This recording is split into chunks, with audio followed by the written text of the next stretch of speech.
Welcome back to Byte BSU. I am Matthew Yapp, and I am joined today with Connor Rush. So, you just recently created an entire music video. Tell me about that. Yeah, I did a collaboration recently with a local artist here. Well, actually, he's from my hometown, Indianapolis. And him and I met a couple years ago at the Ball State University Student Center at this corny little open mic that I had ended up at. Some friends and I went along. And it was just bad stand-up comedians and pretentious slam poets bombing one. I used to be a pretentious slam poet there, yeah. And the crowd had been whipped into this sort of jeering frenzy. It was either dead silence or people heckling from the back of the crowd. And everybody was just over it. The event had become heckling from the back. Yeah. Who could deliver the tightest burn rather than anything to do with what was going on stage. So up comes this dude. He's got this shirt on with this hand symbol, 3 fingers up. And he's got these, at the time it was just the 3 little dreads poking out of the front of the snapback. And he gets up, he goes, "Hi, my name's LJ," and he starts playing his music. And within 30 seconds, everyone's on their feet. And I had never seen anything quite like it. He took a deeply hostile audience and turned it into something really incredible. So I couldn't help myself. I walked up to him after his set was done and I said, "Hey man, that was really great." He said, "Thanks man, what's your name?" We talked for a while. We talked about artistic outlets. He's a musician, I'm a filmmaker. Right. And we followed each other on Twitter. He's like, "Hey man, keep in touch." So I kept in touch with him throughout the years. I'm a huge fan still, to this day, since that first show. And so we kept in touch, and I would go to his shows, and when he released a new song, I'd hit him up, tell him it was what I thought. And I found myself last year looking for a new project. I had just kind of finished up with my last one, which I did an interview here for as well, and I was looking at what I wanted to move on into. And it was around that time that LJ dropped his EP FHL. Okay. And I listened to it. I remember I was sitting in my room and I was just cleaning up, doing nothing, and I turned on just the first track, which is the title track, FHL. And as it came on, I sat down and kind of listened to it, and I think by like the 3rd or 4th line, I was in tears. It was incredible. I thought, just start to finish, I thought it was one of the most, and I'm a huge fan of hip hop. Yeah. Hip hop has influenced me. I grew up on that music from my dad. When I got my first iPod, it was Run DMC and the Beastie Boys and LL Cool J and Outkast. I thought it was one of the most beautiful pieces of hip hop music that I'd heard, rap music that I'd heard in years. And so I had been just on a loop for about a week, and I saw him tweet something around that time as well. Right after it had dropped, he said, "I want to do something about mental illness," which is what particularly the title track of the EP is about, but also pervades its way through many of the songs, which spoke to me for a few reasons. But I saw that tweet, and I sent him a message. I said, "Hey, I want to sit down and talk to you about an idea I had." And when I had heard the song for the first time, I already had images coming through my head. And so I sat down with him and I said, "Here's what I think we should do. I think we should take the song. I think we should do a video for it. I think we should premiere that video either here or in Indianapolis or somewhere, wherever we can get people to show out and view it. And I think we should take any proceeds, any money that we make, and donate it to suicide prevention." That's really amazing. So I've noticed a lot in your work, you tend to focus on some sort of social issue whenever you're making it, whether it be with this or with mental illness, or The Red Road, with also in mental illness, but also just having to do with Native American struggle. So what is it to you that draws you in your art to social issues rather than just trying to tell a normal story? I think it's interesting. There's a lot of entertainment out there today. We're almost, it's a deluge of sort of frivolous bubblegum pop kind of artwork going on. Who's on top 40 right now? You know, the impact to me is not so great. Yeah. You look at the state of rap music right now, which I mentioned earlier, and Miserable. it is. It really is. So As a bad. fan, it's so, and as someone who loves that art form, it is so disappointing to have the voices and the kinds of voices that spoke through to me when I was youth. I was turned on to many of these social issues that you talk about through rap music, disseminating the story, hearing people's voices through the struggle, what they've been through. I agree. I'm also a huge fan of rap, and the first thing that really spoke to me was Straight Out of Compton, because it really captured Right. not just struggle of like the black people, but just the struggle of poverty. It was fascinating. Right, absolutely. And for people who, I mean, me personally, not black, didn't grow up in poverty, and still to have your eyes open, your heart opened, and building a bridge of understanding in as much as you can to someone who's not from that way of life, not from that culture. Extremely important to me. And so I look at a lot of what's being churned out today, and it is, I find it to be very frivolous. I find it to be hackneyed, poorly produced, focusing on a set of themes that don't address the reality of the situation. You talk about hip hop artists, and I'll use that example again, talking about pills, talking about drugs, talking about clout culture is what they're calling it now. And it doesn't mean a whole lot because it doesn't reflect, it's pure escapism, and not that that isn't valuable and it doesn't have a place, but it doesn't reflect the realities of most of the listeners. Alejandro Jodorowsky, director of Holy Mountain, would-be director of Dune, commonly referred to as the greatest movie never made, talks about how we need to produce therapy pictures, is what he calls it. Pictures that address the issue, pictures that address the human aspect and the things that we feel, the things that we commonly experience, and talking about what we take from those instances, what we take from that pain, what we take from that struggle, and where we go from there. To me, it was important for that reason, and is important to do my last movie, The Red Road, and important to do this project, to speak to people who are going through those things, because I've gone through those things. I had my first, last year I was diagnosed with post-traumatic stress disorder and a general anxiety disorder. I've never said that in public or out loud, really. I appreciate you sharing. Well, thank you. And a lot of things began to add up. And a lot of connections began to be made, but it doesn't leave you, knowing the reason doesn't leave you with a whole lot of direction. Yeah. And so for me, the thinking was, where do I go from here? How do I take these things that I've experienced? What do I do with them? I had my first anxiety attack when I was 7 years old. And by the time I was 12, they were almost daily. There are kids around the world, in this country, in this state, in this town, in your town, in my town, that were just like me, or just like I was. I sat in the room and I held my knife to my wrist. I had those thoughts. I went through those things, and knowing how crippling that can be, how disarming it can be, how hopeless you can feel. It was important to me to reach into my experience and take those things and wear them honestly, wear them without shame. Shame is a huge component of what keeps us silent.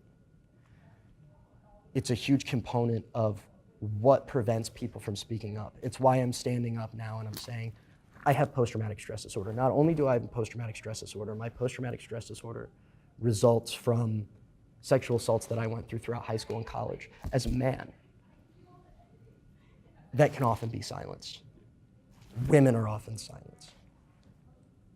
Various cultural groups, ethnic groups, based on your sexual orientation, based on your gender, are silenced for different reasons, are shamed for different reasons. And to wear those things nakedly, wear them with a sense of power, to speak to people who are just like I was or who are just like me now.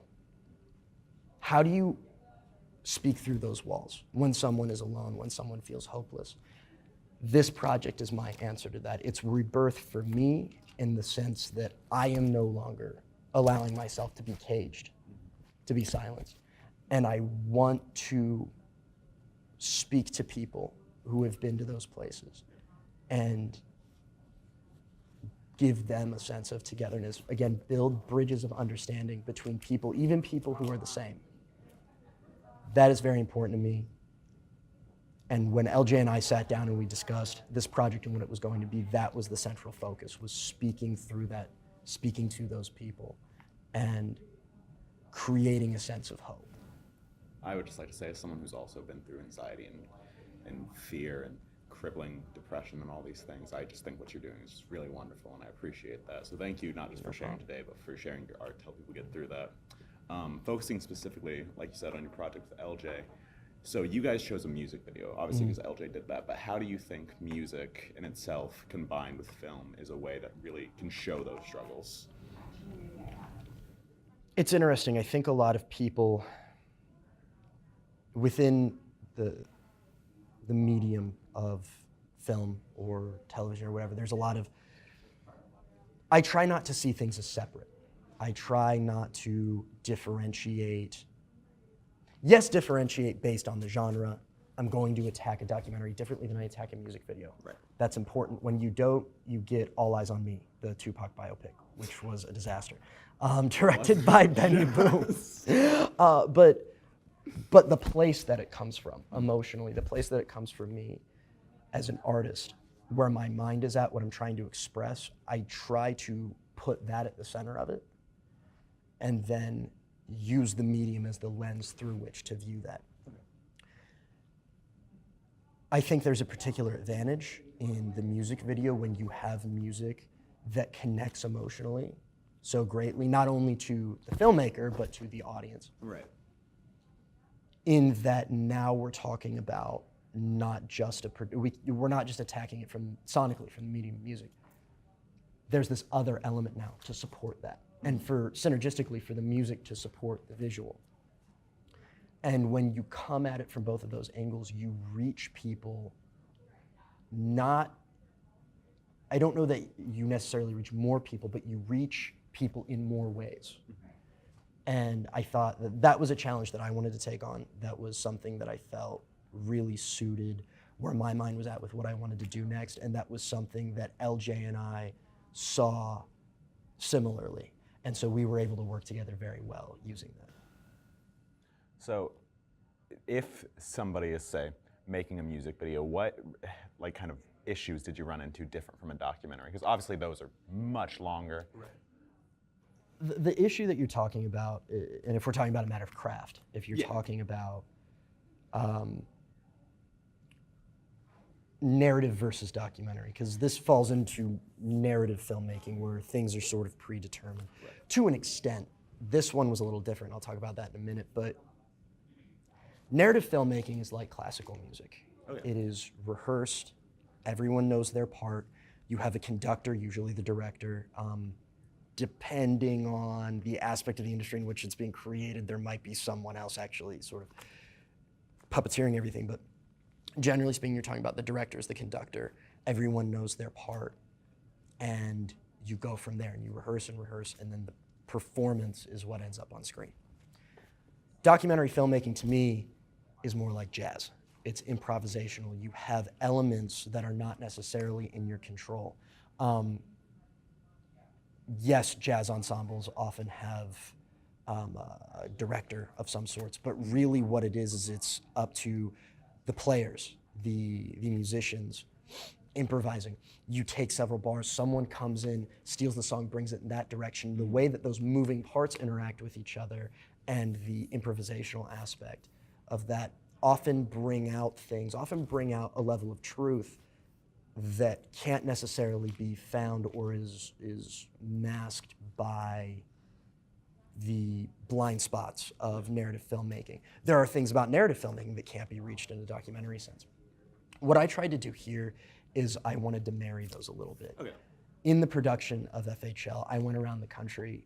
I went to Florida, Georgia, here in Indiana, New York, and I got shots of people who represented a lot of aspects of the song. Mm-hmm.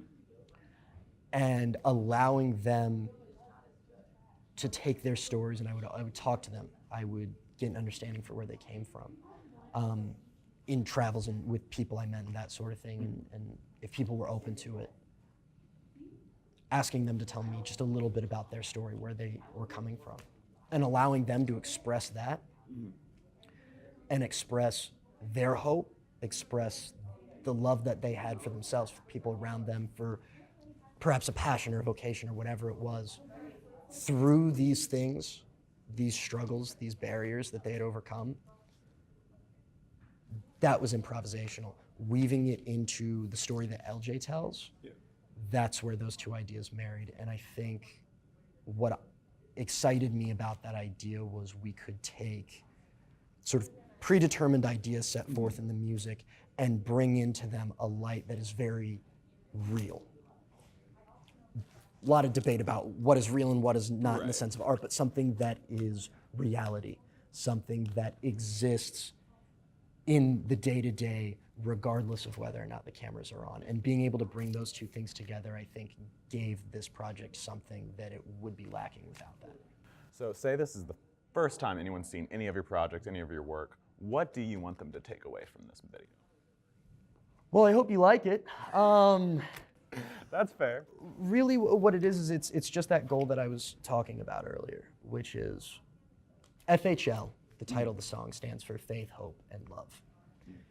And it's those elements that LJ saw when he wrote the song and I saw in his music and when I was conceptualizing the video as things that help people overcome, things to hold on to when the isolation sets in, when the loneliness sets in, when the despair sets in. Things that can be found not just around you, but in the fundamental nature of the human spirit. And bringing those things to the fore and showing those things to people, again, creating, like I say, I know I sound like a broken record, but talking about bridges of understanding between people who are different, people who are the same. I guess what I would like for people to get out of it is to find that aspect in the piece that speaks to you. Hold on to it. And there comes a day for everyone, I think, where you have the opportunity to say something. You have the opportunity to take any scars you might bear, any trauma that you might have in your past, and to speak the truth that comes from that to people who need to hear it.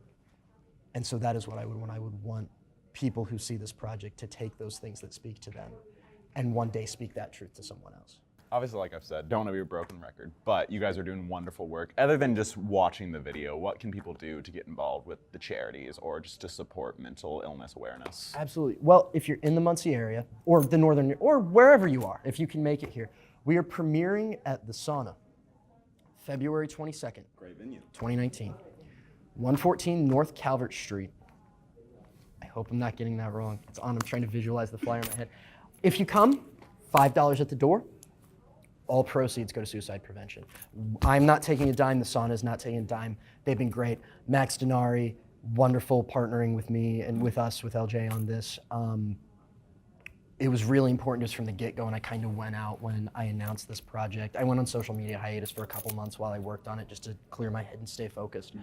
I wrote a thing and I sent it out, and I said, every single cent is going to suicide prevention.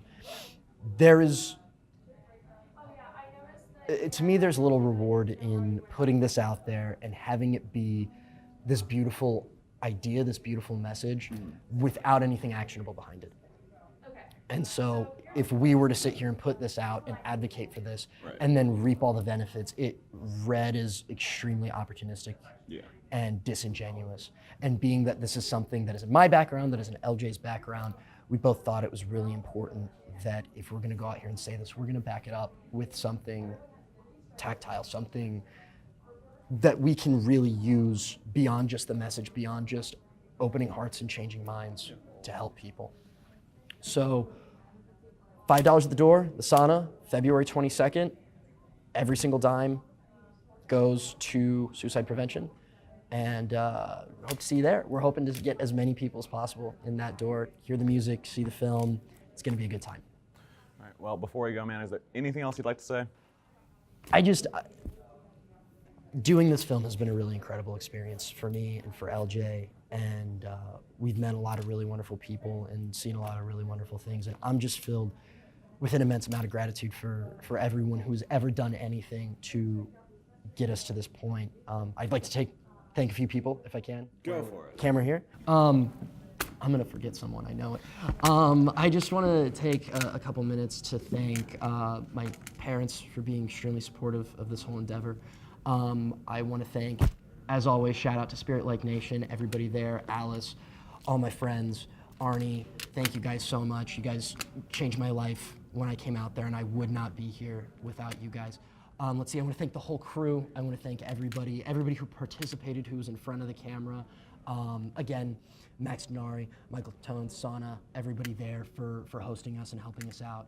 I want to thank Joe Akers for teaching me everything I know about filmmaking and even more about life. There would not be a single frame of this put on celluloid without him. I want to thank John McCormick, passed away in 2016, great teacher to me. I want to thank him for putting the fire in my belly to do this. I want to thank Jessica Ramey Gillum for always telling me the right thing when I felt stuck, when I wasn't sure if I could keep going. I want to thank my brothers, Andrew Garton, Drew Irving, for always reinvigorating me when I was running out of steam. I want to thank all my folks who helped me out with this, who are friends, who gave me the creative push to go forward, namely Daniel Wood, Ian Mitchell, all you guys, thank you so much. And finally, I want to thank Josie Clevenger for having my back throughout this whole thing, for standing me up and pushing me forward. I love you, thank you so much. Anyone else I forgot who has had anything to do with this project or has inspired me in some way. Oh, I want to thank LJ. Solid. Thank you, brother. Your music changed my life. It pushed me forward. It has helped me grow as an artist and as a person in ways that I never imagined. Thank you so much for letting me be a part of this and letting me be a part of your journey. Do for 3. That is it. I think I'm done. Anyone else who's helped us out, thank you so much. It's been amazing. It's been a great ride. And I can't wait for this thing to premiere. I'm usually very nervous. I'm genuinely excited about this one. It means a lot to a lot of people who've been involved, and I think it's going to be a good time. And I want to thank Connor Rush for being here. And thank you guys so much for listening.